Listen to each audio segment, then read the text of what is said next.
My name is Jonathan Goforth with Keller Williams Platinum Partners. Thanks for joining me. I want to explain what this is. This is what I would call 75 of the best real estate practice questions to help you study to go pass the real estate exam. These come from all my other videos, so I've handpicked these 75 questions on purpose to put together what I think are the best questions out there to help you study. So I have renumbered these from 1 to 75 in green so that as you go through the video, you can take breaks and write down the number you're stopping on so you can come right back to that point in the video. I'm setting this up in such a way that you can listen to it while you're driving. You can listen to it late at night. You don't just have to watch it, just to help you study more efficiently while you're out driving around. You're going to see the old numbers from whatever video I pulled it from. Ignore those. Just look at the green numbers. As soon as you start to learn something, hopefully in the first 5 questions, please subscribe, give this video a like. These are good for all 50 states. These are national questions. So no matter where you live, you will see questions like this on your real estate exam. And last, after you pass the exam, come back to one of my test question videos and just put a comment. I passed. Yay, I passed. Everyone would love to celebrate with you. And it's a huge encouragement to other people who will be coming along later, also studying in the future months. Let's get started. Here we go. Question number 1. Regarding residential property, deed restrictions can only be enforced by the court, by the police, by the HOA, which is stands for the Homeowners Association, or number 4, it can be enforced by the board governing the HOA, the Homeowners Association. So regarding residential property, deed restrictions can only be enforced by the... Your answer is number 1, the court. The court would enforce deed restrictions. Number 6, after getting licensed, a new realtor took on a buyer. The realtor was responsible for a chain of events that led to the sale of a property for this buyer. The realtor is legally called the benefactor, the procuring cause, the agent on record, or the supporting cause. So the realtor is legally called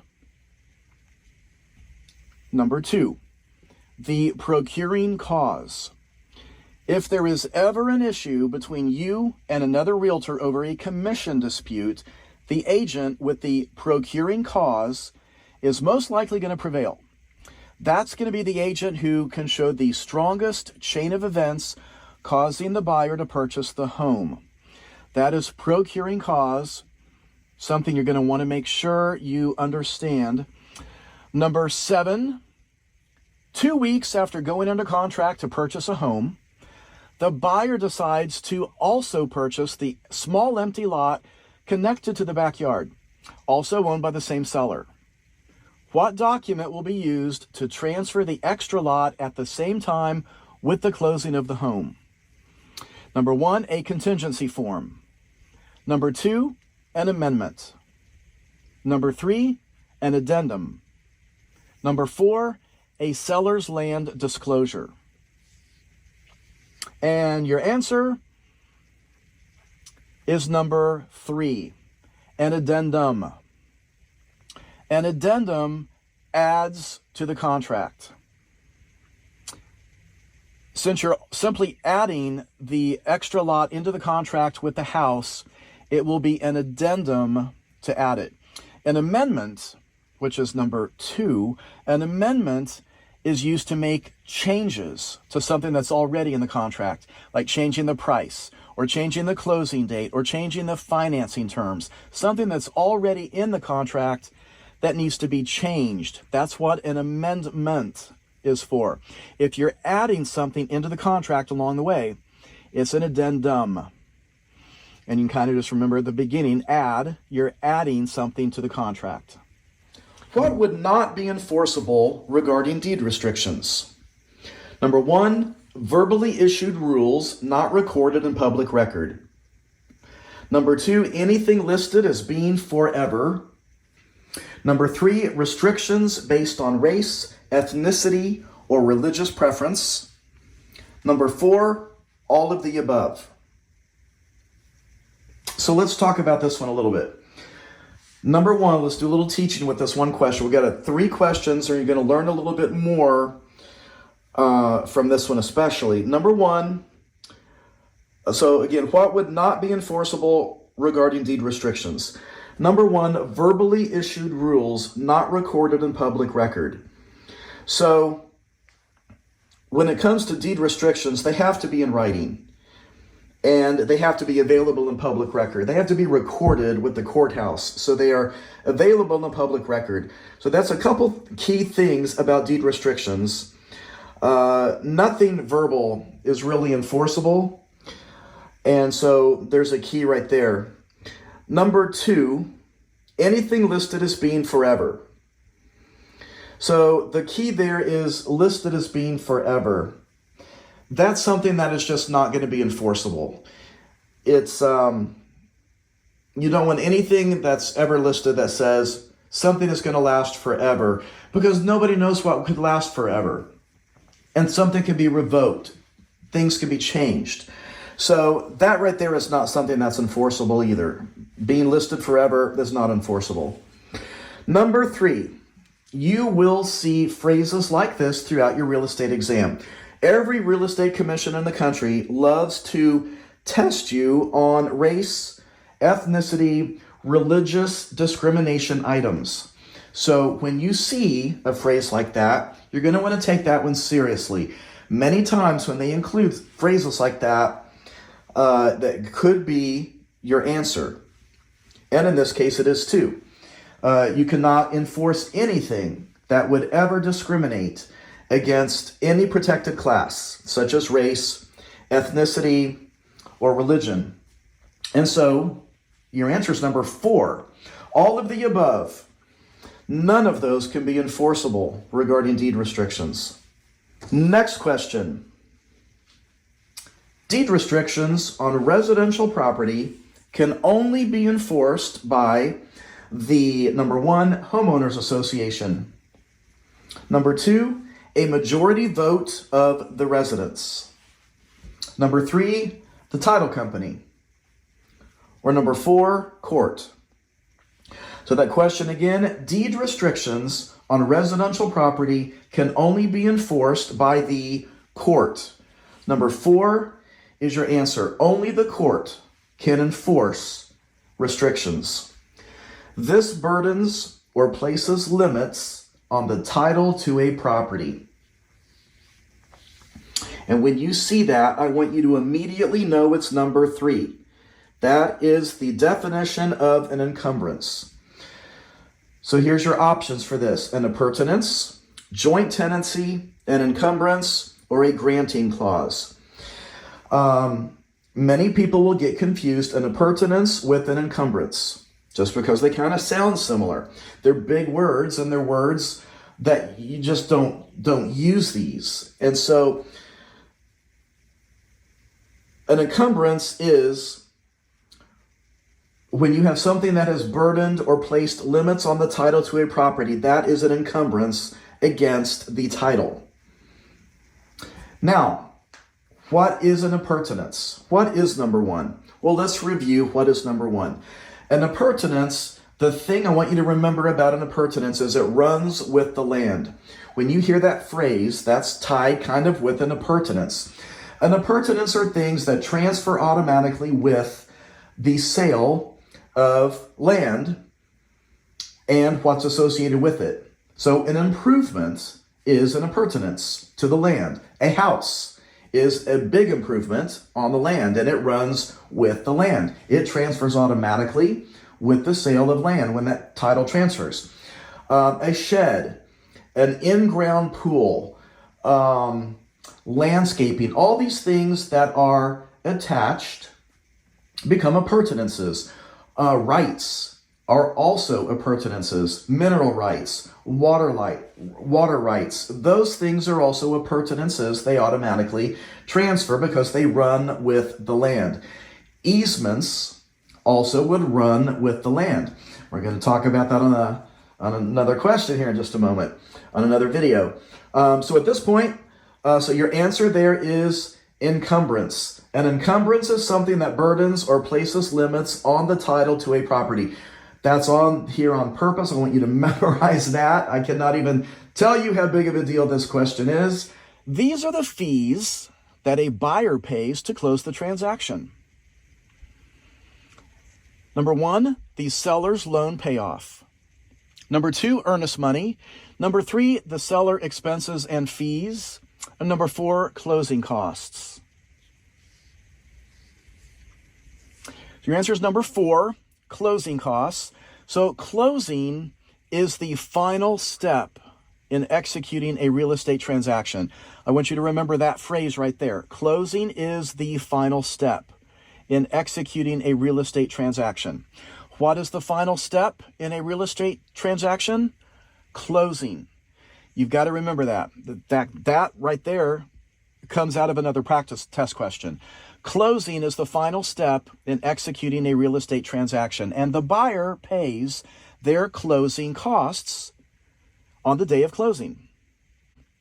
A buyer just closed on a home and took out a mortgage loan with monthly payments of $1,725.40, which includes principal, interest, taxes, and insurance. The loan is for 15 years with a final payment of $32,650. What type of loan is this? Number 1, a jumbo loan. Number 2, a balloon payment mortgage. Number 3, a reverse mortgage. Number 4, a 15-year mortgage with an adjustable arm. And your answer is number 2. That is a balloon payment mortgage. So a balloon is a mortgage that doesn't fully amortize over the term of the note. So it leaves a balance due at maturity. At the end of the loan, there's a balance due. And that's what we're seeing in this question. So when you see that, you know, oh, yeah, it's a balloon. That's the balloon right there at the end. The final payment is called a balloon payment because of its large size. Balloon mortgages are they're more common in commercial real estate, so you may not see them if you're going to be selling primarily residential. But you have to know the commercial loans because if you're going into commercial or residential, you're taking the same real estate exam. A person is selling their dining room china cabinet, table, chairs, piano, and other personal property items. What would they use to transfer title? Number 1, a title policy. Number 2, a deed. Number 3, a settlement statement. Or number 4, a bill of sale. Your answer is number 4, a bill of sale. And that's what we talked about just now. The bill of sale is the instrument used to transfer personal property. Next question. An example of severance in real estate would be, number 1, the process of canceling a real estate contract. Number 2, paying off the mortgage on a property. Number 3, receiving a final paycheck after being fired from a job. Number 4, cutting a tree in the backyard and selling as firewood. And your answer is number 4. That is a perfect example of severance. It's cutting a tree in the backyard and selling it as firewood. That is an example of going from real property to personal property. Next, a seller hires a broker to list a commercial space currently leased as a floral business. The tenant is moving out in 30 days. The seller says that all the personal property is not included in the sale. A buyer looking at the property asks the broker about the refrigerated display cases along the wall that appear to be attached. The broker should say the display cases are, number 1, excluded in the sale as trade fixtures. Number 2, automatically stained because they're attached. Number 3, appurtenances, and they will stay. Number 4, they're excluded because they have been fully depreciated. Now, I will tell you on this question, most people get this wrong. Most people are going to pick number 2. They're going to think they're automatically staying because they're attached. And that's what they're going to pick. That would also mean number 3 is correct, because that would make them appurtenances. They're improvements, and they would automatically stay if they're attached. However, this is commercial. It's commercial property. This is a commercial space. Remember, when they ask about commercial property, just put a little different mindset on when you're reading a question about commercial property. Like this is a perfect example because it involves a trade fixture, and that's what we just learned about in this video. So even though it's attached, because it's a trade fixture in this case, it would not stay because it's regarding commercial space. So I hope this helps. Please subscribe, give this video a like. Individual unit owners in a condominium building have what type of ownership in regards to the common areas? So some condo buildings have common areas, things such as a pool, a gym. So let's read that again. Individual unit owners in a condominium building have what type of ownership in regards to the common areas? Number 1, joint tenancy. Number 2, tenancy in common. Number 3, collective tenancy. Number 4, HOA, homeowners association tenancy. And your answer is number 2, tenancy in common. Mortgage lenders use a debt-to-income ratio as a, number 1, way of calculating a buyer's net worth, or the method of determining the total amount needed for escrow, or number 3, a guide for setting the minimum amount of earnest money, or number 4, as a loan qualifying tool.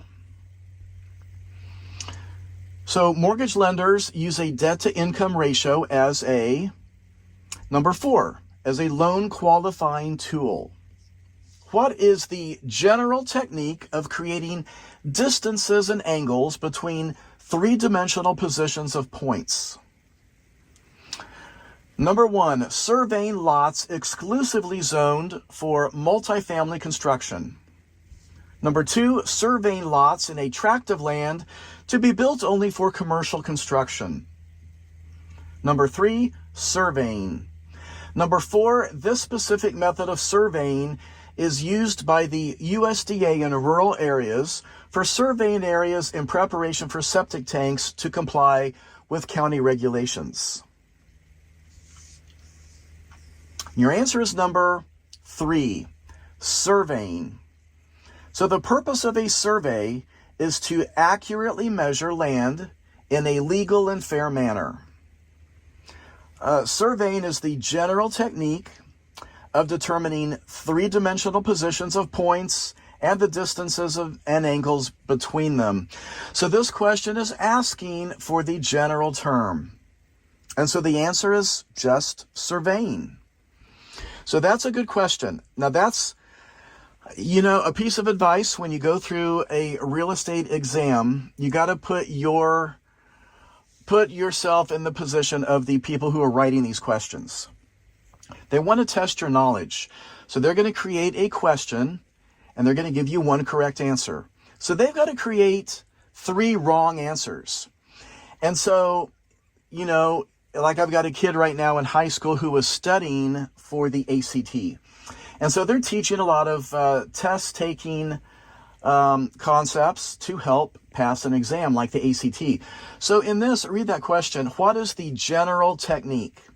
And that right there tells you, you can knock out number 4 because number 4 says this is a specific method. So you can tell it's that number 4 is not a generic technique anyway. So that's not even a correct answer. So you can knock some of these out just by reading the question. What is the general technique? And so the most general one is number 3, surveying. Which of the following statements is false regarding mortgage loans for housing with federal government support. Number 1, the federal government insures lending agencies against losses. Number 2, a loan through the Veterans Affairs, which is the VA, may be used for financing a condo. Number 3, the FHA insures loans for either single-family homes or apartments. Or number 4, the federal government provides funds to the lender, the lending agency. So this one's a little bit tricky. It's a little bit tough. You may not know the answer to this. And your answer is number 4. All of these are true, except number 4. The federal government does not supply funds directly to lending agencies. They don't do that. But they do the other 3. So that's your answer right there, number 4.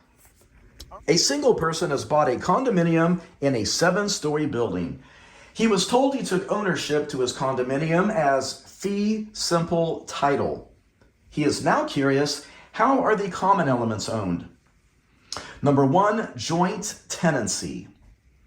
Number 2, also owned as fee simple. Number 3, they are owned by the management company. Number 4, tenants in common. Now, I want to read this question again. This is a big question. Let's look at this whole thing. A single person has bought a condominium in a 7-story building. He was told he took ownership to his condominium as fee simple title. He is now curious, how are the common elements owned? Now, you're going to see things like this on your real estate exam. A simple question. This is a very simple question, but they've complicated it with a lot of other stuff that has nothing to do with the question. All this question is asking, how are those common elements owned? That's it. It doesn't matter he's a single person. It doesn't matter it's a 7-story building. It doesn't matter how he took ownership as fee simple title. None of that has anything to do with this question. All they want to know, how are the common elements owned? And your answer is number 4, tenants in common. Remember, we just studied what tenants in common is. That's when you have 2 or more owners. And of course, you should know what a common element is. Those common places in the condo building are things like the pool, the gym, maybe it's public hallways, landscaping areas, could be sand volleyball if you're at a beach. All those are common areas, and those are owned as tenants in common.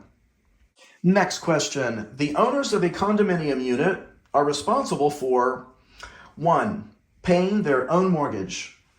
Number 2, paying their own insurance.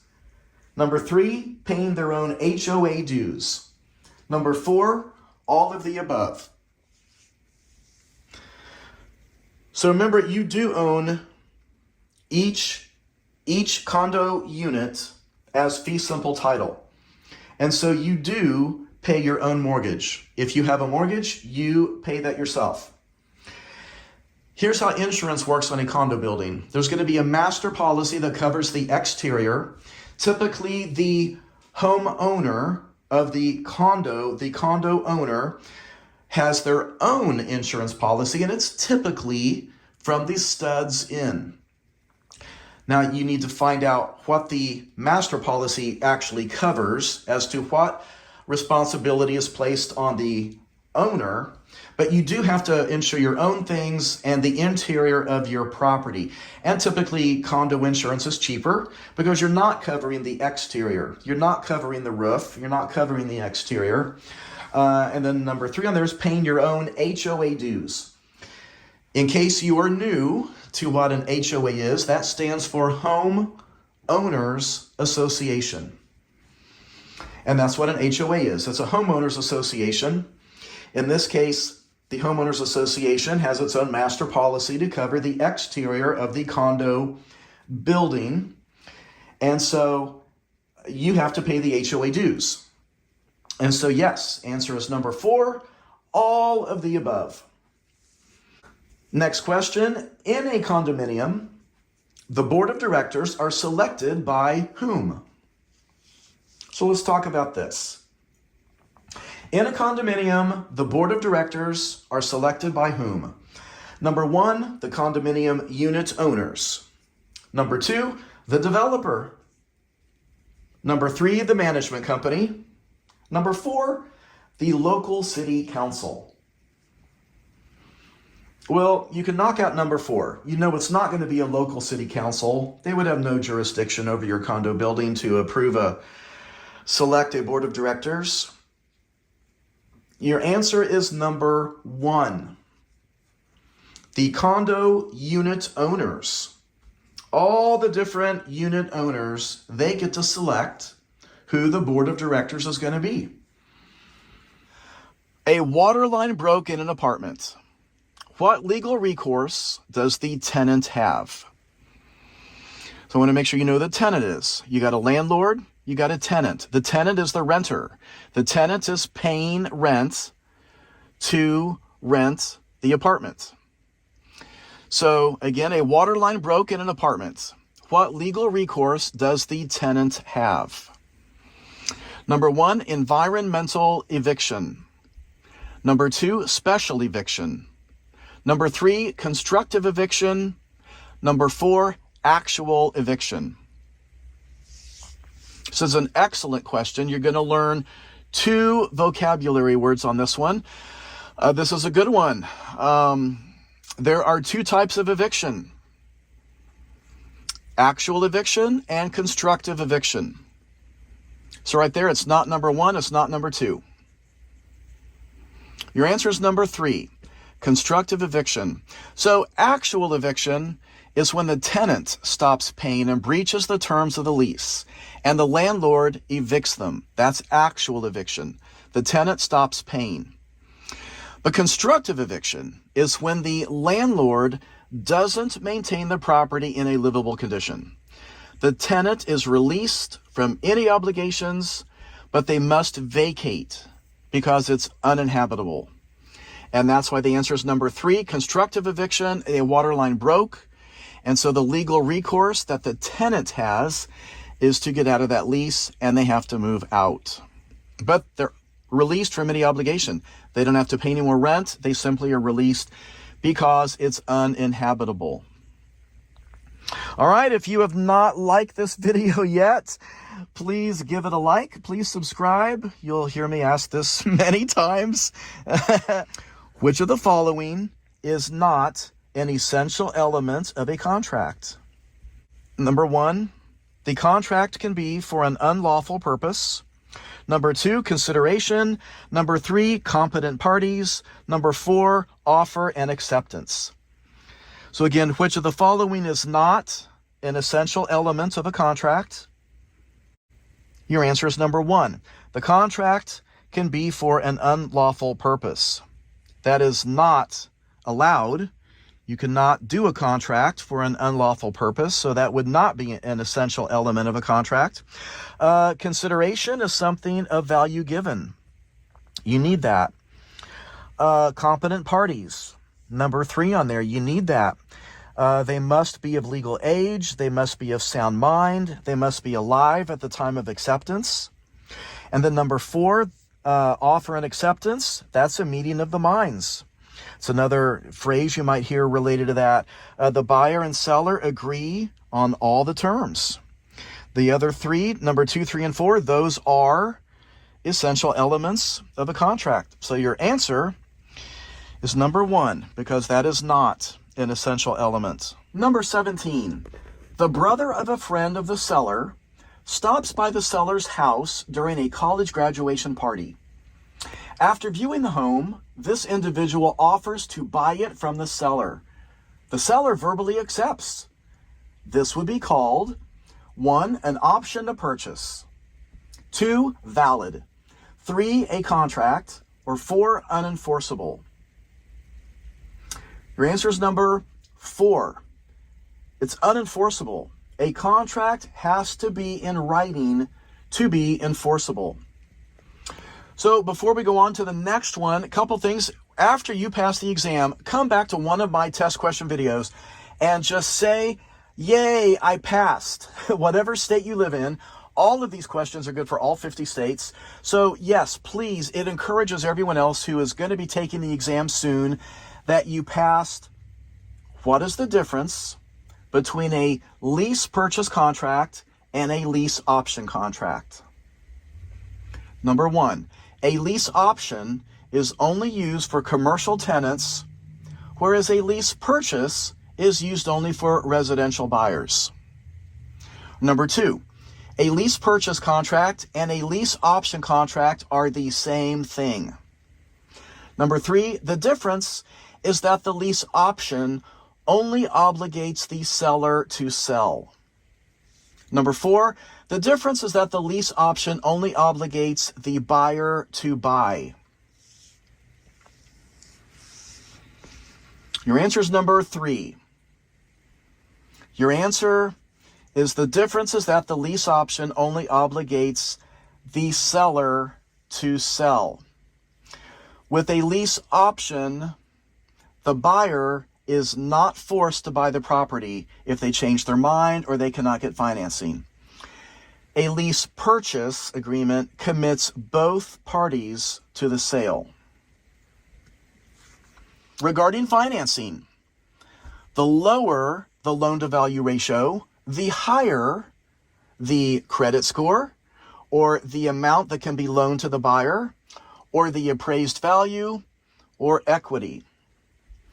So again, regarding financing, the lower the loan-to-value ratio, which is, you're going to see that called the LTV, the loan-to-value ratio, then the higher the answer is equity. So the lower the ratio, the higher the equity. A lis pendens was recorded on a property during a lawsuit. The lawsuit was dropped after 60 days, but the lis pendens was not released. Which of the following statements best describes the current situation? Number one, the property currently has a cloud on the title. Number two, the property has a lien against it due to the lis pendens. Number three, the lis pendens was automatically released when the lawsuit was dropped. Number four, the property cannot be sold for a minimum of 180 days. Your answer is number one. The property currently has a cloud on the title. During the foreclosure on a property, the following would become the priority for repayment: the mortgage lien, a judgment lien, an income tax lien, or a property tax lien. Your answer is number four, a property tax lien.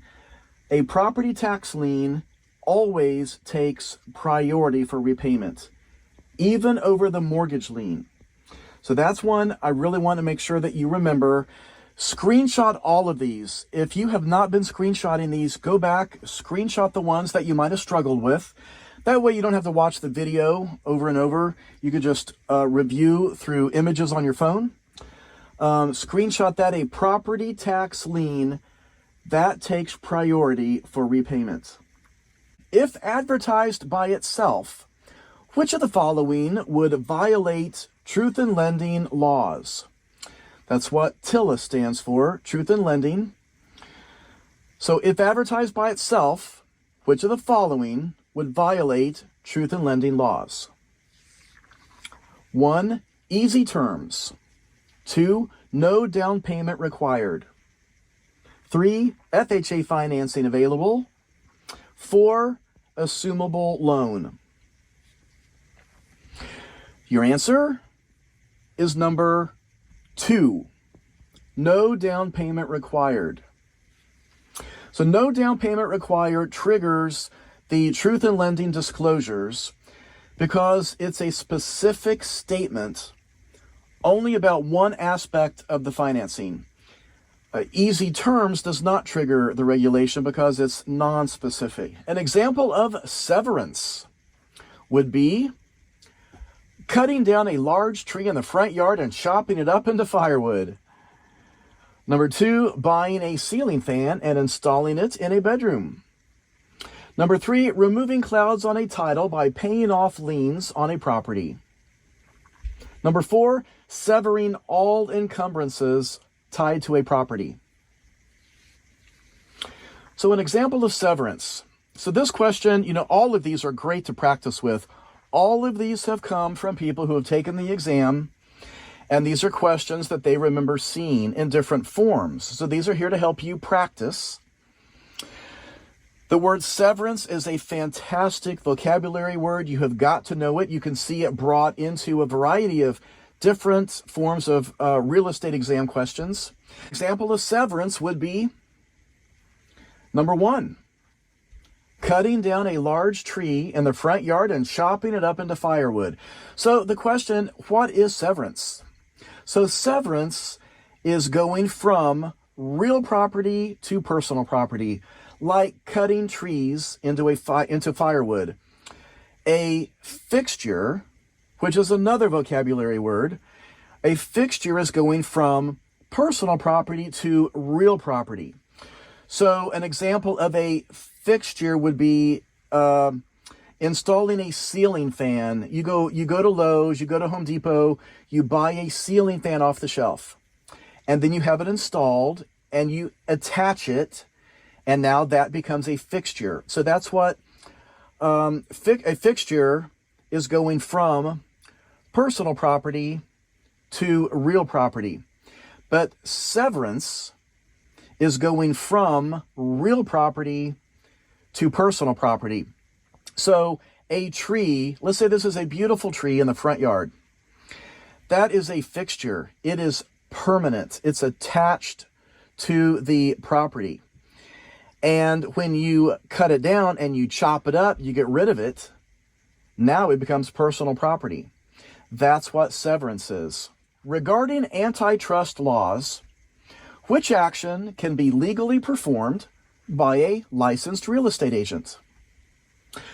Number 1, price fixing. 2, dividing territories. 3, selling a property you have listed to a buyer who lives in a different state. Number 4, conspiracy to boycott.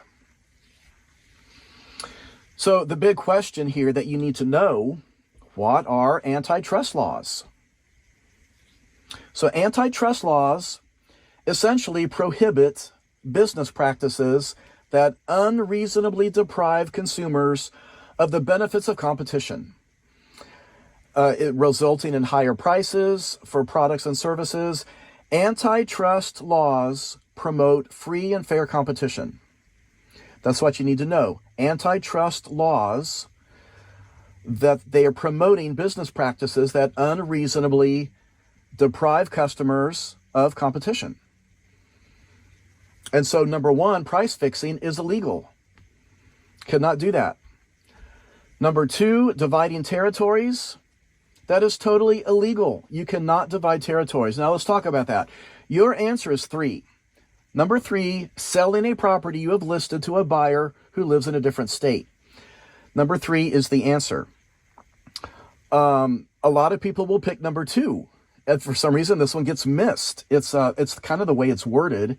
It's a little tricky when you're sitting there a little stressed, have a lot of anxiety, you're skimming these questions, you're reading them quickly, and you pick number 2 because it can't be number 3.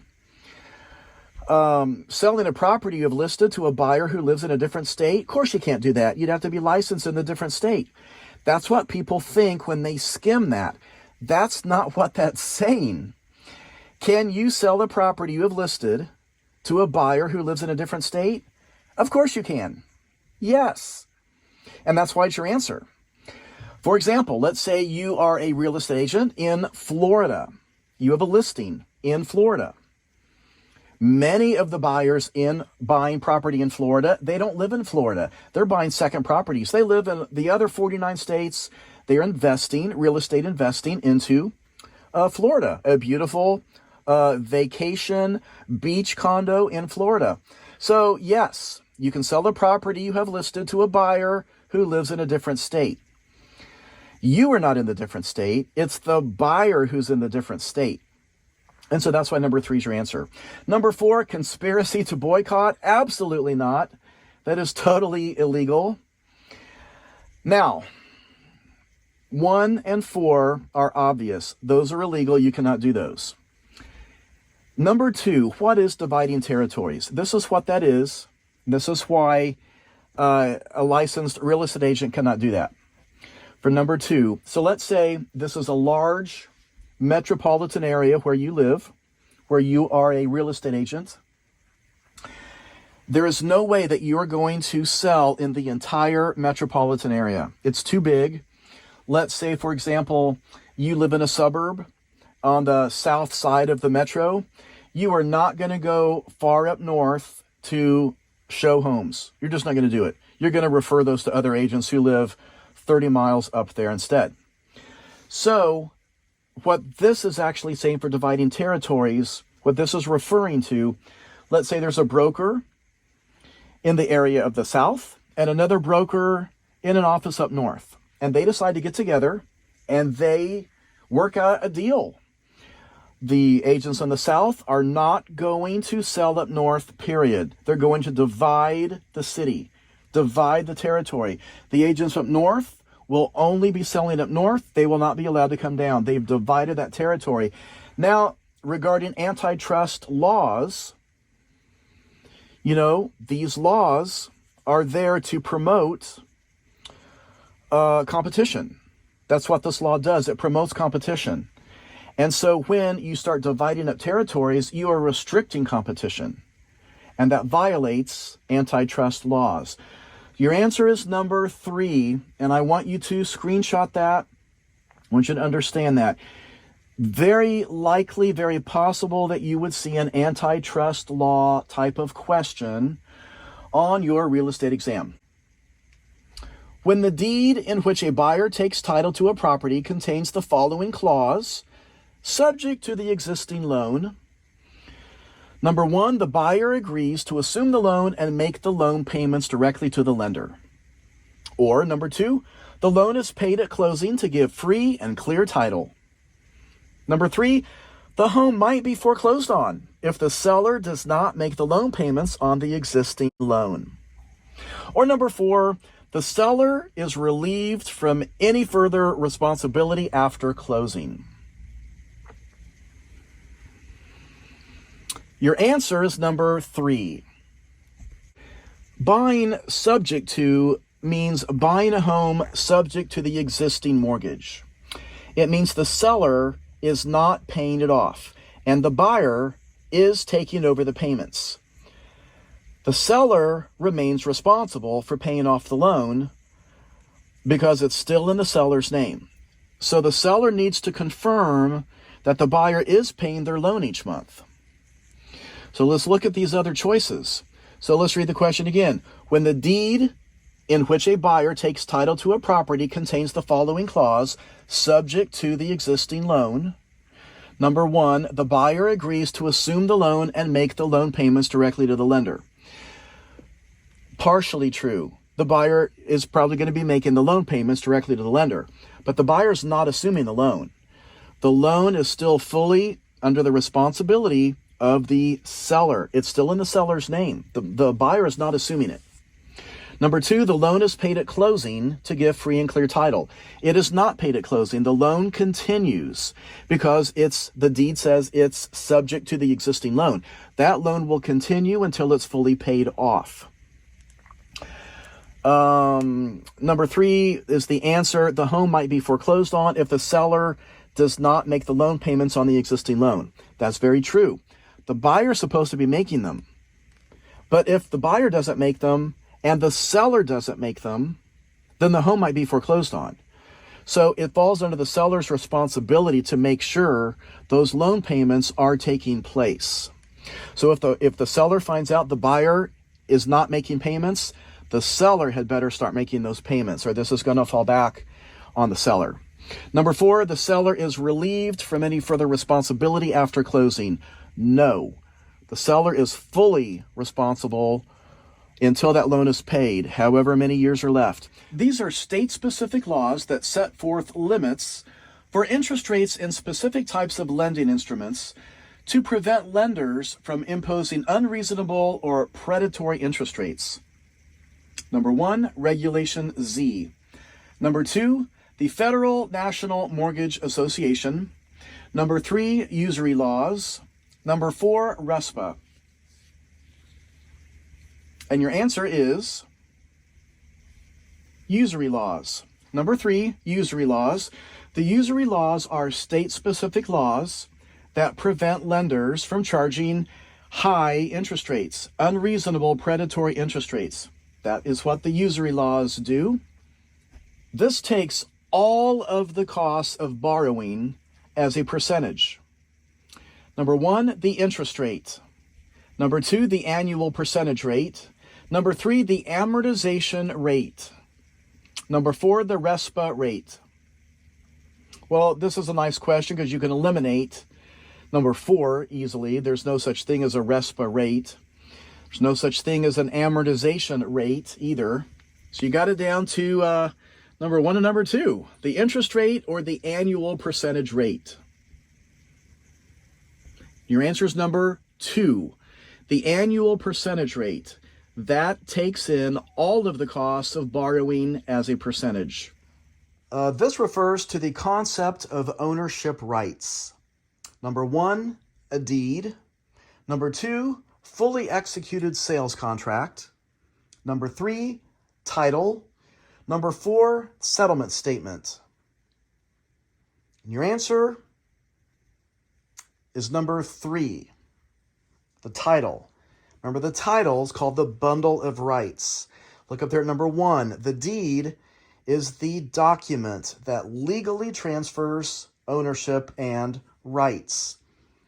Number 3 is the bundle of rights. That's the concept of ownership rights. Number 1 is the document that transfers those rights. Next question. An appurtenance would be defined as number 1, tenancy in common. Number 2, the addenda attached to a sales contract. Number 3, the release of a mortgage after it has been fully paid. Or number 4, a right that passes with the land. An appurtenance. And your answer is number 4. An appurtenance is a right that passes with the land. Examples are mineral rights, air rights, and water rights. Those run with the land. And that's what I want you to memorize. Keep that in your head, in your mind. When you see the word appurtenance, those are things that run with the land. And of course, the most famous for us realtors is the improvement on the land, being the house, because that's what it is that we all want to sell. Our houses, the improvements, those appurtenances, because they run with the land. Next question. The following are characteristics of land, except, number 1, the permanence of investment. Number 2, it's immovable. Number 3, it's improvable. Number 4, movable. The following are characteristics of land, except number 4. Land is not movable. Can't move it. That's why you've got a legal description. It's very clear. Land cannot be moved. So your top 3 choices there are characteristics. All of those except number 4, movable. Movable is a wrong answer. Read this first one. Read it with me. A house sold for $400,000. The buyer took out an 80% loan with a 4% interest rate, paid $3,000 in closing costs, and paid 3 discount points. What was the total amount due at closing by the buyer? So read it again with me. Let's read it again. A house sold for $400,000. The buyer took out an 80% loan with a 4% interest rate, paid $3,000 in closing costs, and paid 3 discount points. What was the total amount due at closing by the buyer? So the first thing I'm going to do, let's figure the down payment. And so there's 2 ways to do it. The first way, we're going to take the $400,000 price times 80%, which is 0.80. That equals $320,000 for the loan. And then we take $400,000 minus the $320,000 loan equals $80,000 for the down payment. Or you can just take $400,000 times 20%, and that gets you also $80,000. So that is the down payment.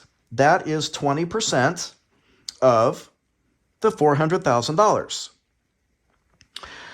So next, let's figure those 3 discount points. I changed that to blue. See where it says, and paid 3 discount points. Now, lately, in the last few years in real estate, we haven't really used discount points because interest rates are so great, there's really very little reason to buy it down. So if you're a brand new to real estate, you're just now studying for your exam, you might have always wondered, what is a discount point? Well, a discount point is 1% of the loan.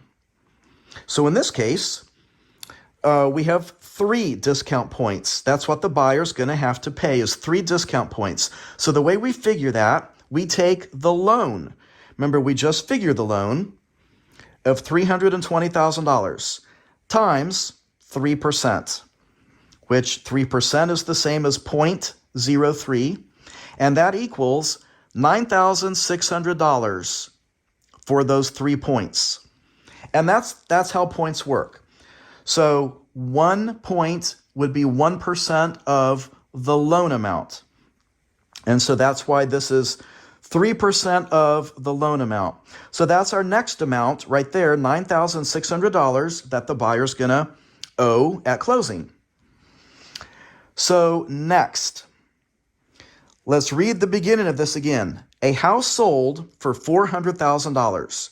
The buyer took out an 80% loan with a 4% interest rate. Now, on some of these math questions, they're going to give you too much information. We don't need to know the interest rate. So when it says with a 4% interest rate, you don't do anything with that. It has nothing to do with figuring the answer we're looking for. It has nothing to do with the amount due at closing by the buyer. So I put a big X on that, and this made the question a whole lot easier. So let's add up what we have. The only amount left, and I made it blue, is the $3,000 in closing costs. They give that to us. We don't have to figure anything. So look there in red. What we have is $80,000 in down payment, which we figured, plus $9,600 for those points, plus the $3,000 in closing costs that they give us right there in the question, and that adds up to a grand total of $92,600. That is the amount that the buyer is going to owe at closing. And that's your answer, $92,600. A property with a market value of $200,000 had a tax assessment rate of 17%. The tax rate was $4 per $100 of assessed value. How much are the real estate taxes? Oh, this is a great question. This is a good one. So, if you're not familiar with these T diagrams, it's a great little way to help do math problems like this. So in this case, we're going to figure 2 percentages to get to the correct answer. And so in black, you'll see a T in that diagram. So you first just draw a big T. And then on the bottom left, you're going to put the big number, the whole number. In this case, it's $200,000. And then on the bottom right, you're going to put the rate. And in this case, it's the assessment rate of 17%. So to get the top number, which is a part of the $200,000, you can multiply the bottom 2 numbers across from each other. That big red X means multiply. So to get the assessed value, that's the first thing we need to get, the assessed value. We're going to take $200,000 times 17%. And so now you can see across the top right there in red, the assessed value equals $200,000 times 0.17. That's what you do with 17%. You scoot the decimal point to the left 2 places, makes that 0.17. You multiply those together and you get $34,000. So now, let's read the question again. A property with a market value of $200,000 had a tax assessment rate of 17%. The tax rate was $4 per $100 of assessed value. And that's what we just figured. We figured the assessed value, and that's where we got that $34,000. But now, look at that $4 per $100, because we're going to do another T diagram. We're going to figure another percentage. So, in case you're wondering, and I'll tell you, most realtors, I don't know why, we don't really enjoy math. We just don't. It's relatively easy when somebody is explaining it, but just to figure it out, sometimes it's a little bit intimidating. And so what is $4 per $100? Well, that equates to 4%. And the way you get a percent, you take 4 divided by 100 equals 4%. And if you see a question similar to this, that's just how you do it. And so, or just do that in your head, 4% is how we're going to figure this next T diagram. Now remember what we're after. Remember the question. How much are the real estate taxes? Now this is a question, and I'll be honest, a lot of the things you learn in real estate school, a lot of the things that you're practicing for to pass the exam, you're not going to use on a regular basis in your real estate career. But this is a situation where people are wondering, how much are my taxes going to be? You might wonder it yourself, especially on new construction. How much are taxes going to be on a brand new constructed house where nobody has a tax bill yet? And this is how you figure it. So what we're going to do, draw another T. That's the lines in black. Put a big multiplication X on the bottom there, and let's figure now we have a different whole number, which is the $34,000 that we just got on the other T diagram. And our rate on the bottom right is 4%. So what we're looking for is a part of the whole. So it's going to be a smaller number than that $34,000. And so we're going to multiply $34,000 times 0.04, and that gives us $1,360 in taxes. That's your answer. That is the correct answer, and that's how much the real estate taxes are, $1,360. A lot measured 80 feet by 100 feet, with the front being 80 feet across. It was valued at $3 per square foot plus $20 per front foot. What is the total value of the lot? So we're going to read it again, and I'm going to show you how to answer this. I will tell you this, I saved the easiest one for last. So let's read it again together. A lot measured 80 feet by 100 feet, with the front being 80 feet across. It was valued at $3 per square foot plus $20 per front foot. What is the total value of the lot? So the first thing we're going to do, 80 times 100 feet equals 8,000 square feet. And we take that times the $3. And that equals $24,000.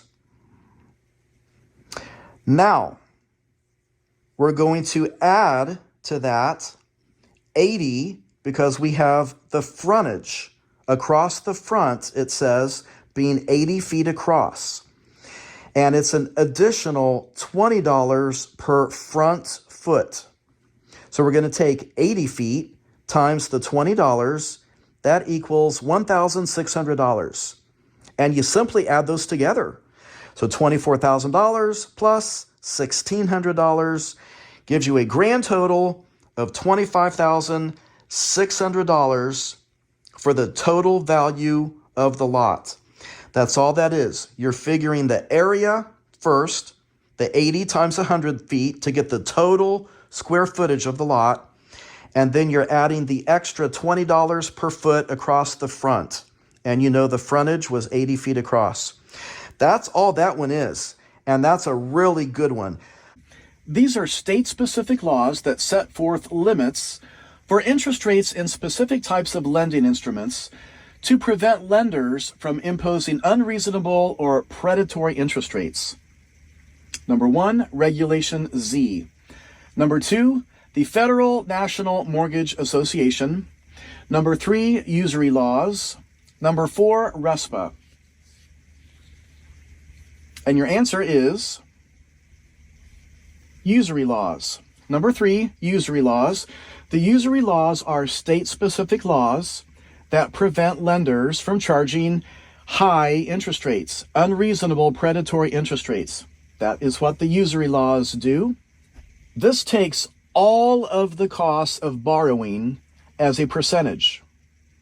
Number 1, the interest rate. Number 2, the annual percentage rate. Number 3, the amortization rate. Number 4, the RESPA rate. Well, this is a nice question because you can eliminate number 4 easily. There's no such thing as a RESPA rate. There's no such thing as an amortization rate either. So you got it down to number 1 and number 2, the interest rate or the annual percentage rate. Your answer is number 2, the annual percentage rate. That takes in all of the costs of borrowing as a percentage. All written offers must be, number 1, presented to the buyer. Number 2, presented to the local real estate board for compliance. Number 3, presented to the state real estate commission. Number 4, presented to the seller. And your answer is number 4, presented to the seller. All written offers must be presented to the seller. Your fiduciary duty is to present all offers to your seller. An agent is showing homes to Mr. Ramirez, who has just moved here from Mexico. The agent is intentionally only showing homes to Mr. Ramirez in Hispanic neighborhoods so he'll be more comfortable. This practice is best described as blockbusting, redlining, steering, or streamlining.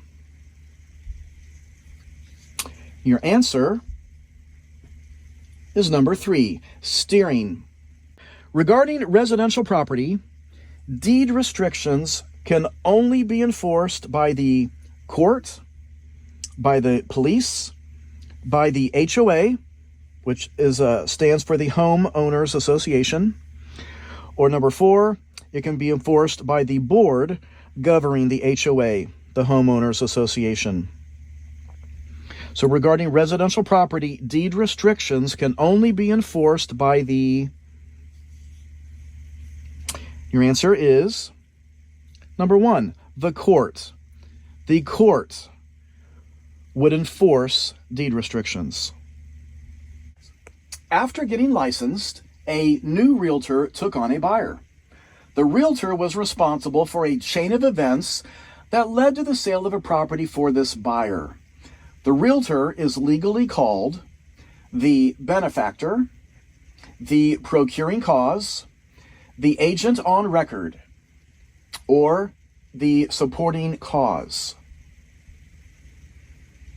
So the realtor is legally called number 2, the procuring cause. If there is ever an issue between you and another realtor over a commission dispute, the agent with the procuring cause is most likely going to prevail. That's going to be the agent who can show the strongest chain of events causing the buyer to purchase the home. That is procuring cause. Jake is a licensed real estate agent at a brokerage less than 10 miles from his home. He is required to attend meetings, submit to a dress code, and do marketing and social media tasks for the brokerage. He is paid twice a month with taxes withheld from his pay. In this type of situation, his relationship with the brokerage is most likely as A, a multi-million-dollar producer, B, a new hire working for a temp agency, C, an independent contractor, or D, an employee. I'm going to read it again. Jake is a licensed real estate agent at a brokerage less than 10 miles from his home. He is required to attend meetings, submit to a dress code, and do marketing and social media tasks for the brokerage. He is paid twice a month with taxes withheld from his pay. In this type of situation, his relationship with the brokerage is most likely as an employee. Your answer is D. Because in this, he is being set up twice a month with pay, and they are withholding taxes from his pay. He's also being given assigned tasks that he has to do to get that pay. And that would be an employee relationship. Now, most real estate agents, most of you about to pass the real estate exam, you're going to be C, an independent contractor. That's what I am. I am self-employed. I am not an employee of my broker. But in this example, your answer is D. John A. Smith makes an offer in writing to purchase a property from Tim Thompson for $510,000, with the seller paying $10,000 of the buyer's closing costs and with the closing date of October 31st. Tim signs an acceptance with the provision that the closing be on November 7th. What can happen next? A. John can sue for specific performance. B. John can enforce the October 31st closing date. C. John can back out of purchasing the home without a penalty. Or D. The house cannot be sold to anyone else until this is resolved. I'm going to read it again. John A. Smith makes an offer in writing to purchase a property from Tim Thompson for $510,000, with the seller paying $10,000 of the buyer's closing costs and with the closing date of October 31st. Tim signs an acceptance with the provision that the closing be on November 7th. What can happen next? Your answer is C. John can back out of purchasing the home without a penalty. So what is the situation? A lot of what's in here doesn't have anything to do with what you need to know. But what this is a counteroffer situation. Tim signs an acceptance with the provision that the closing date is going to be something different. Basically, you get an offer from John Smith, and Tim is going to accept all the terms except the closing date. Tim is going to counter back. And the change he is making is a different closing date. And so, can it be A? No, John cannot sue. There is no contract here yet. And because of that, the answer is not B. John cannot enforce anything. There is no signed counter offer. C is your answer. John can back out of purchasing the home without a penalty. John does not have to accept this date of a different closing date. And D is not the answer. Of course, the house can be sold to anyone else during this. There's nothing to resolve here yet. You don't have a contract. You're just trying to negotiate and figure out the counteroffer that Tim is now countering back to John with. So your answer was C. An appurtenance would be defined as A, tenancy in common, B, an addendum attached to a sales contract, C, the release of a mortgage after it has been fully paid, or D, a right that passes with the land. So this is an appurtenance. The question again, an appurtenance would be defined as, and so this is a very good vocabulary type question. Your answer is D. An appurtenance would be defined as a right that passes with the land. Examples of this are mineral rights, air rights, water rights. These things run with the land. That's the phrase I want you to memorize with the word appurtenance. An appurtenance, it runs with the land. Appurtenances are rights and restrictions that remain with the property even when the property is sold. A building, a fence, a driveway, all of these things are appurtenances, and they run with the land. So if you're finding this to be a good review, then please subscribe, give this video a like. I would love to help you pass this real estate exam so you can get it done quickly. That is some advice. Study your material. Practice all of these questions you can. I'm going to have links that pop up at the end of this with more test question videos. I've got quite a few videos in my YouTube channel. Check all those out to keep practicing as many test questions as you can. And then I want you to go take the exam quickly. Get all this in your head and then go take the exam. Don't take too long because you'll start forgetting things. If supply increases while demand remains constant, what will most likely happen to prices? So again, if supply increases while demand remains constant, what will most likely happen to prices? A, prices will decrease. B, prices will increase. C, prices will remain the same. Or D, none of the above. So if supply increases while the demand remains constant, what will most likely happen to prices? Your answer is A, prices will decrease. This is what we call a buyer's market. When the demand stays the same, but you get a lot more inventory, lots more listings coming on the market, lots of listings. And the more listings you get while the demand stays the same, you get too many listings. And that's a buyer's market. And prices start decreasing because in order to get houses sold, people start reducing their prices. It's similar to the car market.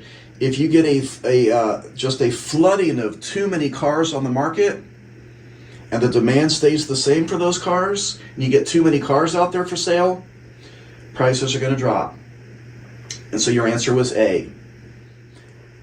FHA insured loans are distinguished from conventional loans by all of the following, except. So when you read a question like this, how are they different? FHA insured loans are distinguished from conventional loans by all of the following except. So that means three of these are going to be different, and then we're looking for the correct answer. A, interest rates on FHA loans are generally lower than those on conventional loans. B, FHA loans generally provide for a longer repayment period. C, conventional loans provide for a lower loan-to-value ratio. D, conventional loans always permit a deficiency judgment, while FHA loans never do. And your answer is D. Deficiency judgments are not allowed for the purchase mortgages. And so there is no difference between them. They are not different. They would be the same on that. You cannot have a deficiency judgment to get either an FHA loan or a conventional loan. The surface of the earth and the material beneath the surface is part of the A, geological rights, B, water rights, C, real property, or D, the legal description? So again, the surface of the earth and the material beneath the surface is part of the geological rights, water rights, real property, or legal description. And your answer is C. That is part of the real property. Which of the following is not a way in which mortgages and trust deeds differ? Now, I'll be honest, I hate questions like this. They're confusing, they're complicated, they're designed to trick you up. We've got a double negative in this question. So let's talk about this type of question. It's in here on purpose to help you pass. So let's cover this. Again, which of the following is not a way in which mortgages and trust deeds differ? So when you see a question like this, worded like this, that you're going to see a variety of different questions throughout your real estate exam, it's looking for what answer is similar. So 3 of these are going to be different. 1 of them is going to be similar. You're looking for the answer that they have in common. And that's how I want you to remember when you read a double negative. So again, which of the following is not a way in which mortgages and trust deeds differ? A, statute of limitations. B, securities. C, the title. Or D, ownership. Your answer is B, securities. So mortgages and trust deeds, they both have the legal right to have the property sold in the event that the borrower defaults, because they both have security interest in that property. That's what they have in common. That's what you're looking for in a double negative. What do they have in common? Your answer is B, securities. The rights to minerals laying beneath the surface of land. Number 1, they stay with the seller unless otherwise specified. Number 2, they transfer with the sale of the real property. Number 3, they stay public with the county. Number 4, they reside with the EPA to determine at their discretion. So read that question again. The rights to minerals laying beneath the surface of land. Your answer to this is number 2. The rights to minerals laying beneath the surface of land transfer with the sale of the real property. These are called appurtenances. So read down there at the bottom with me below. Appurtenances run with the land. Therefore, they automatically transfer with the sale. Appurtenances include things such as minerals, covenants, and easements. So this is something you need to memorize. You're going to get thrown a variety of different questions in different formats using the term appurtenances. In this case, the mineral rights are what's the feature of this question. Mineral rights automatically transfer. Every appurtenance automatically transfers with the sale of the real property. So that's why your answer is number 2. A regulation with the purpose of giving all legal individuals an equal opportunity to apply for a loan is 1, the Fair Housing Act. Number 2, the CCA, that stands for the Credit Consumer Act. Number 3, the ECOA, which stands for the Equal Credit Opportunity Act. Number 4, the Riparian Rights Act. So when you look at that, so let's read the question again. A regulation with the purpose of giving all legal individuals an equal opportunity to apply for a loan is, now look at those 4 choices. Number 4, the Riparian Rights Act. Riparian is dealing with water. So it's not that. You can just knock that one out. The answer is number 3, the ECOA, the Equal Credit Opportunity Act. You need to know this. And so let's look at this slide. I want you to look at what the Equal Credit Opportunity Act is. You may see it abbreviated just ECOA. So you need to know ECOA is the Equal Credit Opportunity Act. In case they don't spell the whole thing out for you, memorize that, what ECOA stands for. It is a regulation with the purpose of giving all legal individuals an equal opportunity to apply for loans. The act prohibits creditors and lenders from using someone's race, color, national origin, sex, religion, or marital status in deciding whether to approve their credit application. And that's something right there. I would screenshot that. Which of the following is a common example of real estate police power? So what is police power? So police power is the government's right to change regulations and make laws for the general welfare of the public. That's what police power is. You need to know that. It's not on here written, but you just memorize. Police power is the government's right to change regulations and make laws for the general welfare of the public.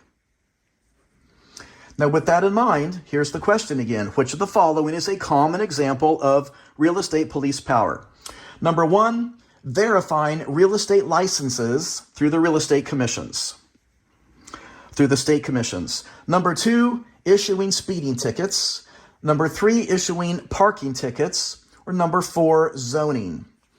And your answer is number four, zoning. Zoning is a common example of real estate police power.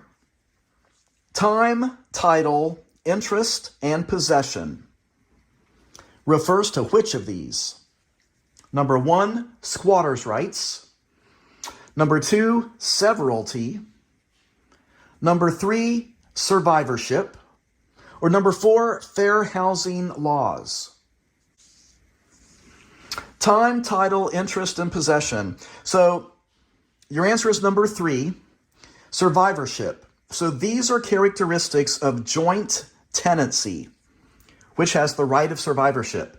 For example, since I'm just teaching a little bit here, you have a husband and wife, they buy a house together.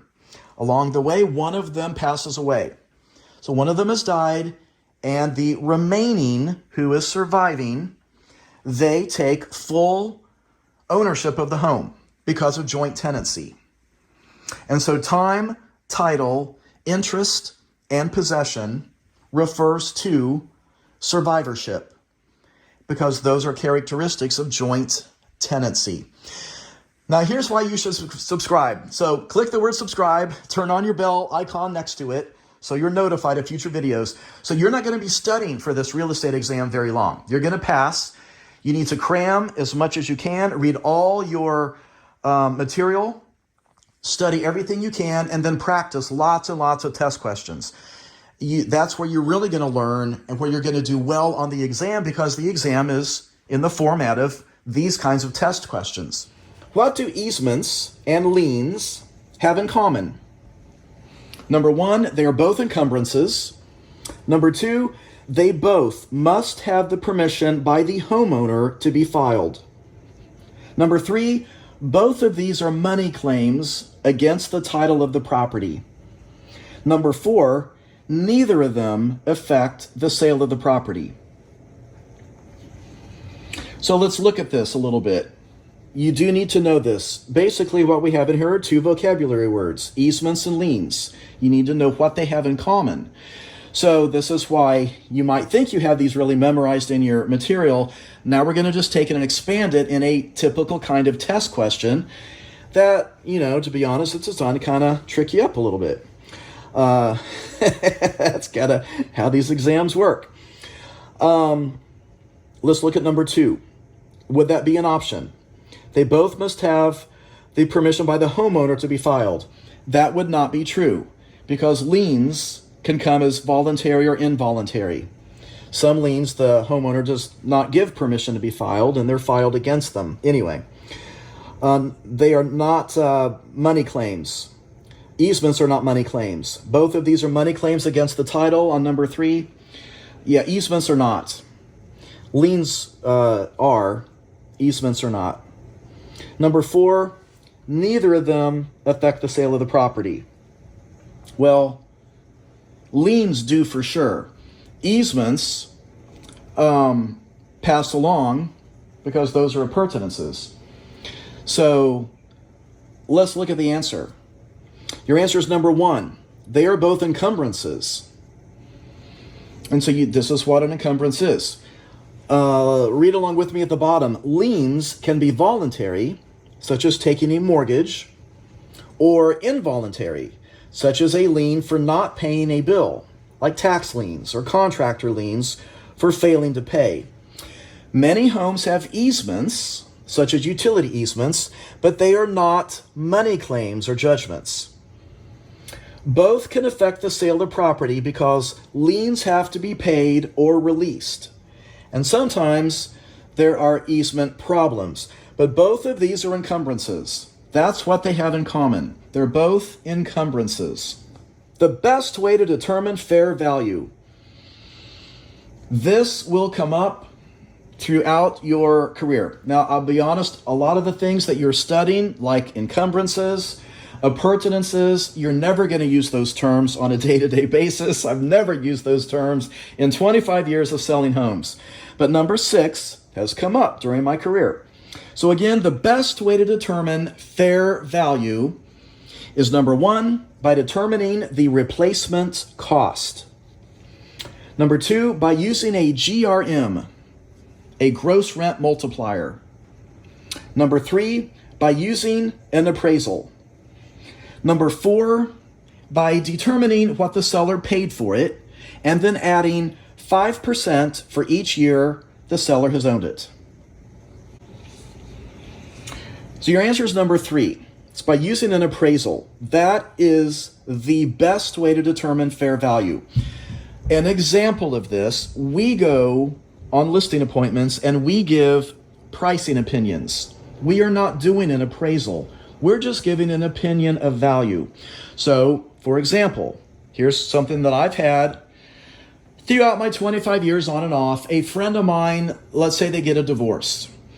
And during the divorce, they have to have a fair market value of their home to determine if one of them is going to buy the other one out, what the house is worth if it has to come on the market and be sold. They have to know this during their divorce process. And so, well, Jonathan, he's a realtor. He can come over. He'll give us fair value. Well, when that happens, here's what's going to happen. If I go over there and I do that, I'm going to make one of them mad. I'm going to come in a little bit high, and one of them is mad because they've got to pay the other one out on a value that was really too high. Or I come in too low, and now the other one's mad.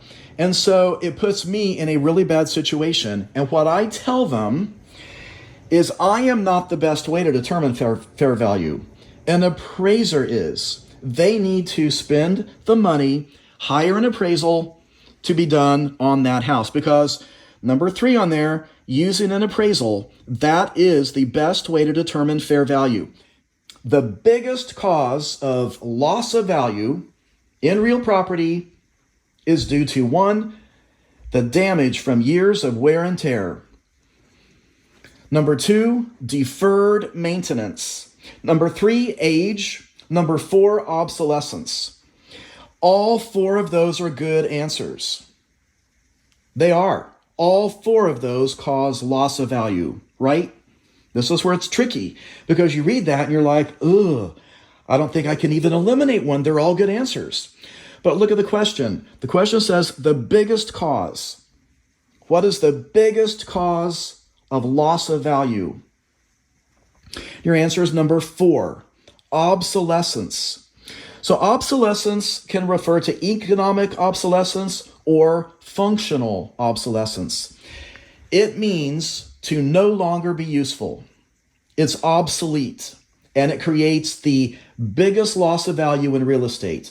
The agency that enforces all federal environmental rules and regulations is 1, the SDWA, number 2, SARA, SARA, number 3, the EPA, number 4, CERCLA, the CERCLA.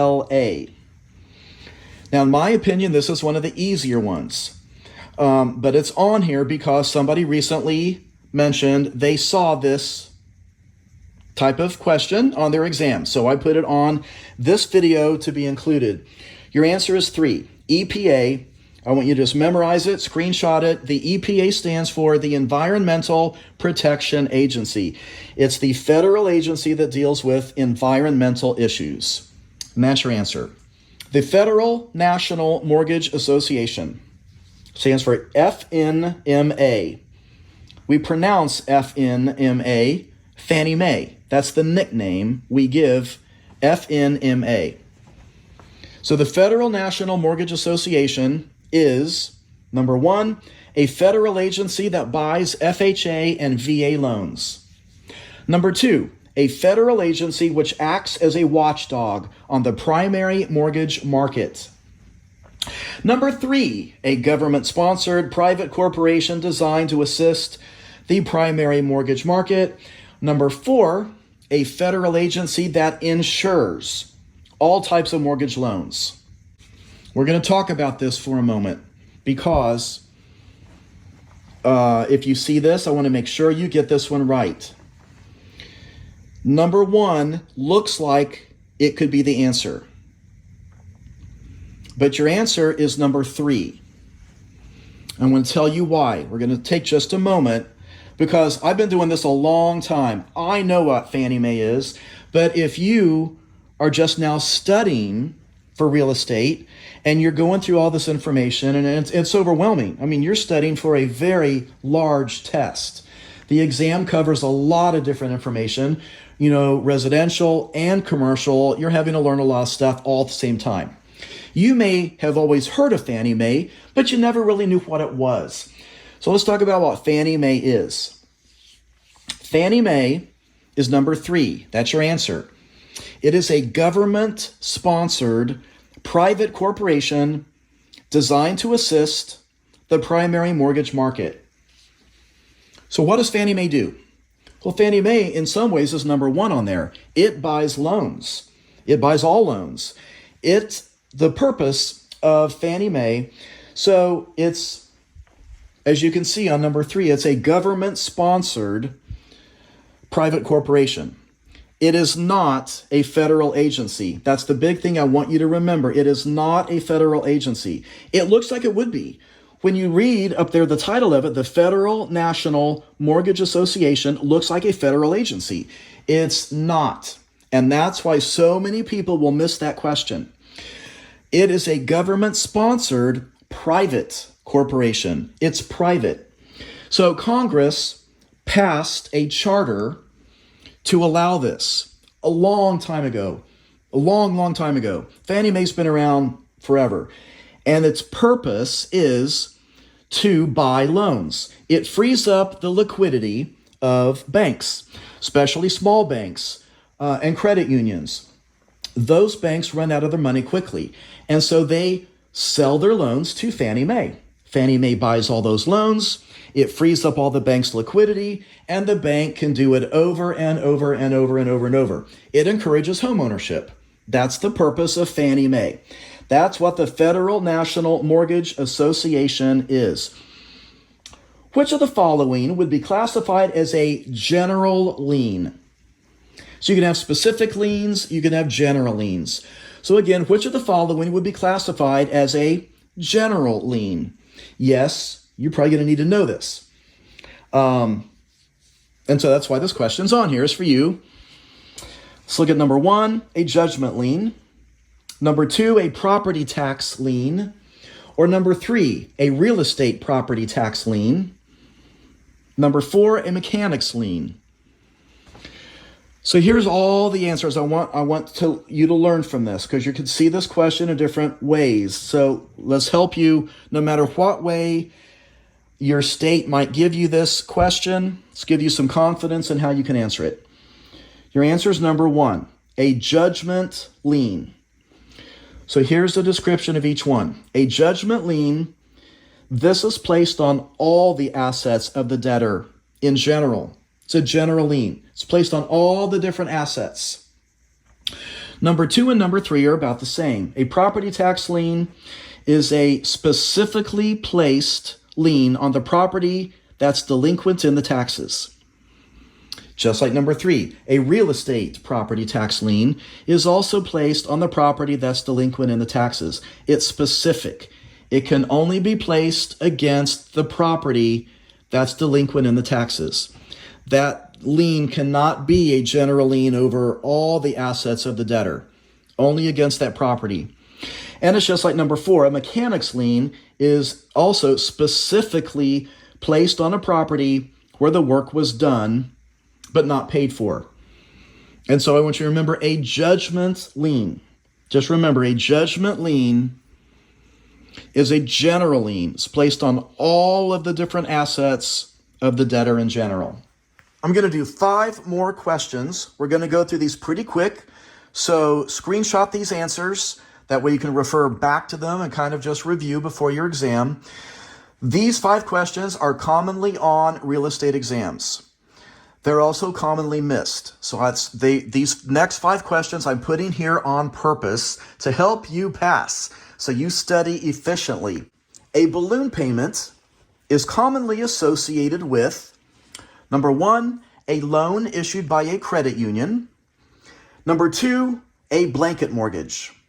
Number 3, a large payment during or at the end of the term. Or number 4, an adjustable rate mortgage that must be paid when the ARM expires. And so the answer to this, a balloon payment is commonly associated with number 3. It's a large payment during or at the end of the term. For example, a construction loan is a good example of a type of loan that would have a balloon payment. A balloon type of situation is typically a short-term loan, maybe a 6-month loan, and at the end of that, all the principal's due. Some commercial loans have balloons in them, but that's what it is. It is not number 4, and that's commonly picked. Some people think, oh, it's an adjustable rate mortgage. You got to pay the thing off when the ARM expires. And that's a wrong answer. Your correct answer on that is number 3. What are 3 types of business structures? This question is a little bit harder. Let's do number 1, FNMA, EPA, and a corporation. Of course, you know FNMA is Fannie Mae.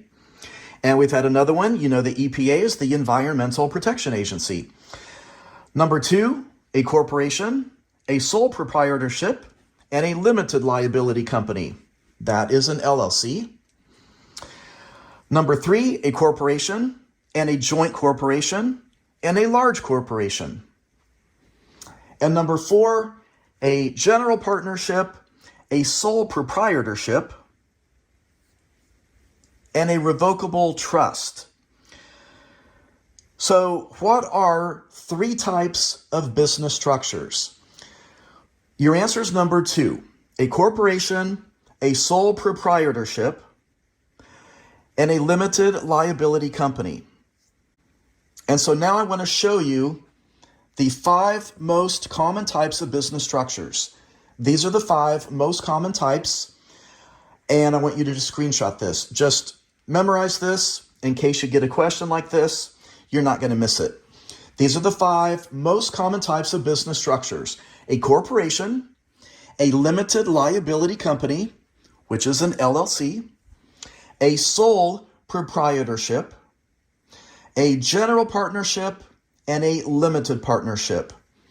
And that's just one. I just want you to memorize that, be prepared for that in case you see a question like that. This is another good one that real estate commissions enjoy testing on. They enjoy talking about personal property and real property. And so number 13, personal property can be 1, sold during an estate sale while a home is on the market. 2, alienated or hypothecated. Number 3, turned into real property. Or number 4, all of the above. And so on this, your answer is number 4, all of the above. So let's talk about what these words are in case you were just kind of thrown a little bit on what are some of these words. Well, number one, so personal property, yes, it can be sold during an estate sale while a home is on the market. That will happen to you many times on your listings. It's just personal property. Homeowner has the right to take it with them or sell it. Number two, personal property can be alienated or hypothecated. Alienated is to get rid of it.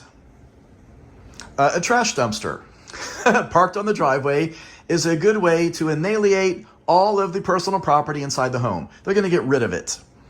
Or hypothecated is to use the personal property as collateral to obtain a loan. Number three, you can turn it into real property. An example of taking personal property and doing this is, say you buy a ceiling fan and then install it in a bedroom, and that makes it a fixture. And now, since it's attached as a fixture, it would stay with the home. You turn personal property into real property.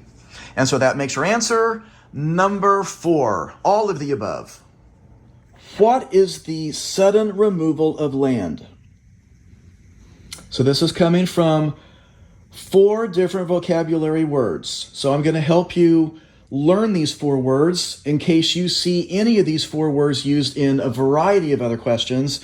This one question could be used in a multiple different ways on your exam. So what is the sudden removal of land? Number 1, erosion. Number 2, accretion.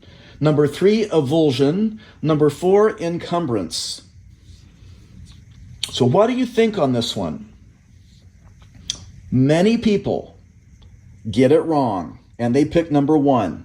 They pick erosion because it sounds great. It's the sudden removal of land, erosion.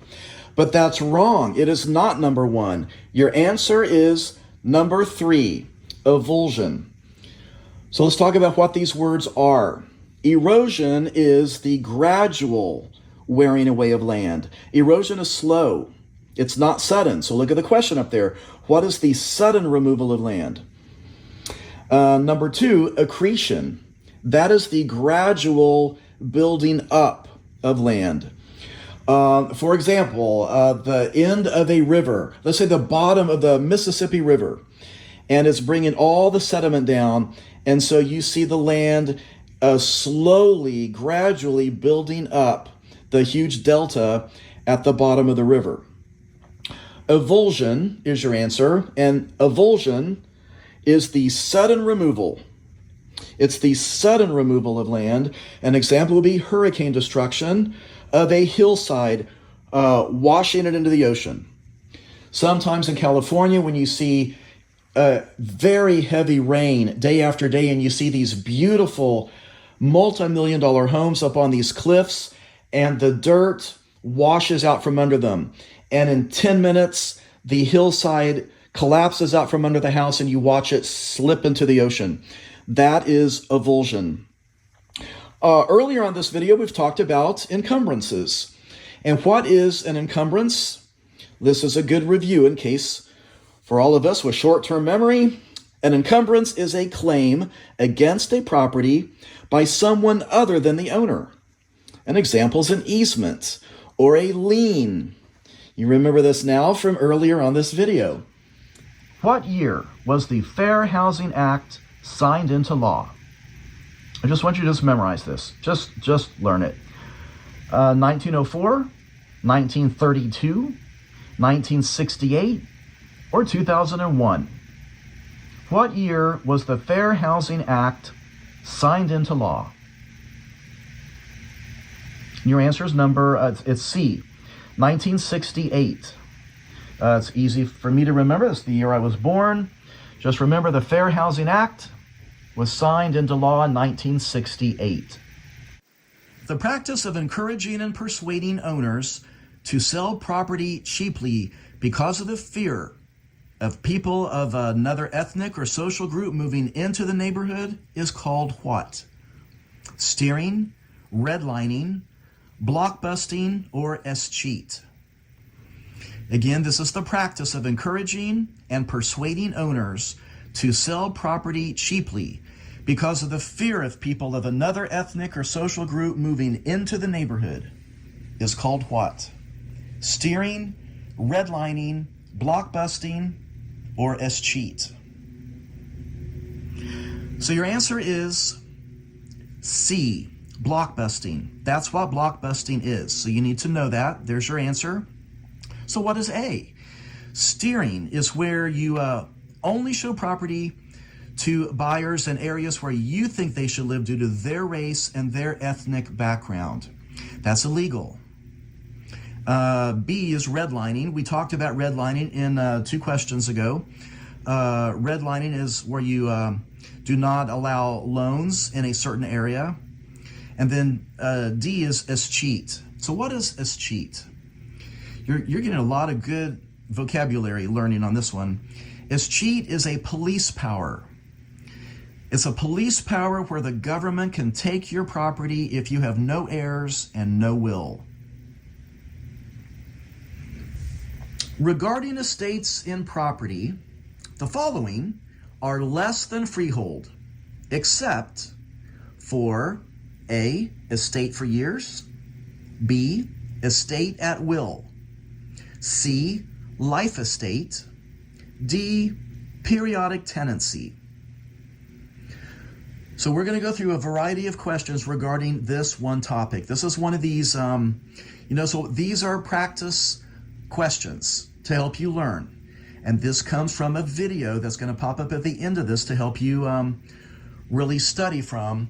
It's the top 10 concepts to help you pass the exam.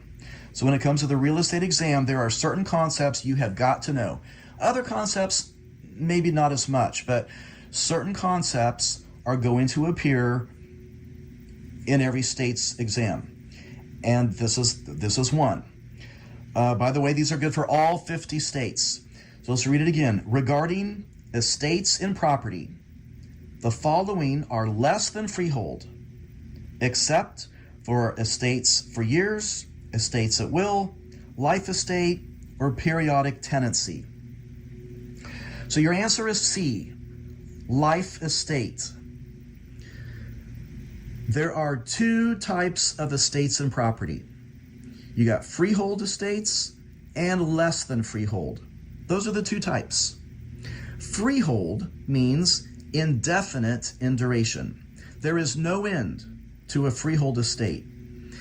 And we use the word freehold for ownership. That might help you. Less than freehold are for limited amounts of time. We use less than freehold estates for leases. A life estate is a freehold type of an estate and property. So if you don't know what all these are, and we're talking very broadly, I want you to grasp the concept, a base understanding of this. So if you don't know what these are, then watch the video that's going to pop up at the very end of this, and I go over all of this material in detail to help you learn it. Then come back and practice these questions again. The following are real property, except house, detached garage, kitchen rugs which match the kitchen curtains, or D, carpet in the living room. So this question is talking about the difference between real property and personal property. You've got to know the difference. So again, the following are real property: the house, a detached garage, kitchen rugs which match the kitchen curtains, or D, the carpet in the living room. So what is real property? What is it? So real property is immovable. You can't move it. Real property is the house and the things attached to it. That's what you're getting your real estate license for. We sell real property. We don't sell personal property. We sell the real property. We sell the house and the things attached to it. So personal property is movable, like furniture and rugs and clothing. So your answer is C. All of the following on there, they're all real property, except C, the kitchen rugs, which match the kitchen curtains. It doesn't matter what they match. Rugs are personal property. Regarding freehold estates, now we just talked about this a little bit, a couple questions back. We're going to go through this differently just to make sure you're understanding even more. Regarding freehold estates, this type has the highest quality of ownership and is inheritable. A, fee simple. B, estate for years. C, periodic tenancy. Or D, estate at will. So again, regarding freehold estates, this type has the highest quality of ownership and is inheritable. Your answer is A, fee simple. Let's talk about this. Fee simple has the maximum rights in real estate. The others on here are called less than freehold. They're also called leasehold estates. So let's look at B. An estate for years is a rental with a definite beginning and definite ending date. It's what we think of as a typical yearly lease or maybe a summer rental. Periodic tenancy, which is C, that is a rental. It's recurring, like a month to month. Month to month, it's recurring. It's a periodic tenancy. What's D? An estate at will. What is that? An estate at will is a rental with no written lease. The tenant has permission to live there, but there is nothing in writing. And that's what an estate at will is. So your answer on that one is A. Fee simple has the highest quality of ownership. The other three are rental. The Fair Housing Act was enacted into law in 1968. I think we just did something like that, but I want you to be reminded. The Fair Housing Act was enacted into law in 1968. The following are all fair housing violations, except A, panic selling, B, panic peddling, C, police power, D, redlining.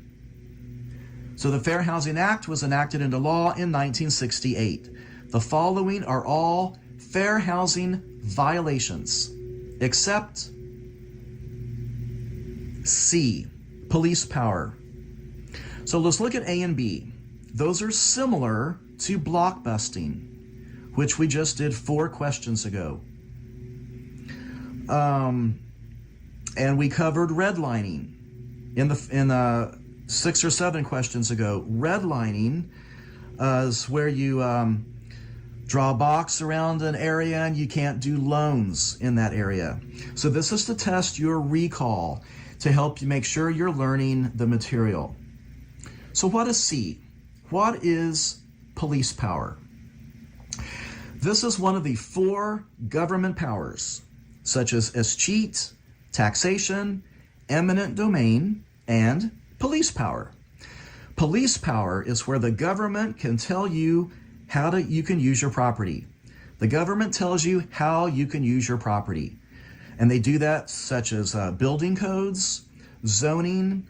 That's what police power is. Police power is not a fair housing violation, but the other 3 on there are.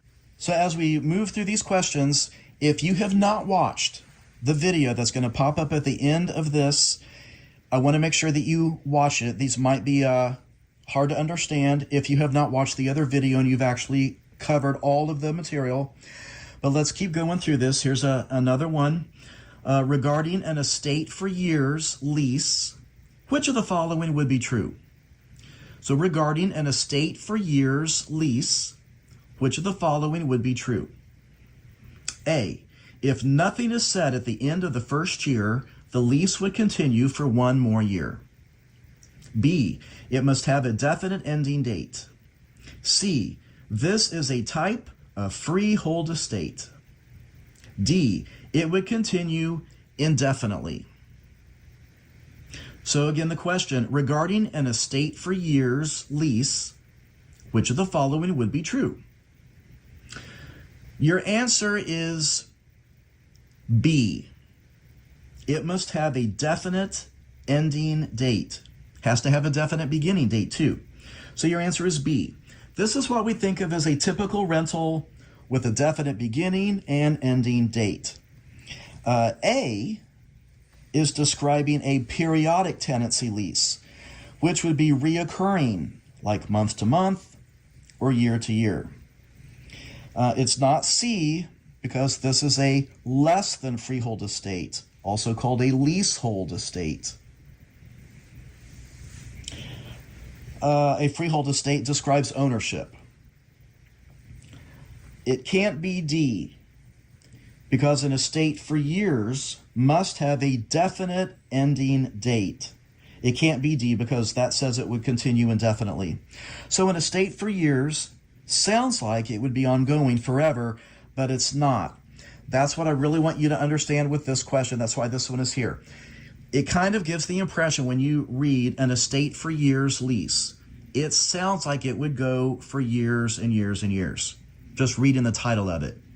But it's not. That's where people get confused on this and they miss questions. An estate for years lease must have a beginning and an ending date. It does not run for years. And that's pretty much what A and D are both trying to tell you. They're confusing you. Next one. Which of the following leasehold estates has no written lease? A, estate for years.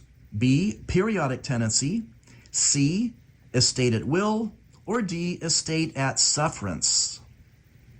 Which of the following leasehold estates has no written lease? What's another word for leasehold estates? Less than freehold. Just to keep your understanding going. Your answer on this one is C.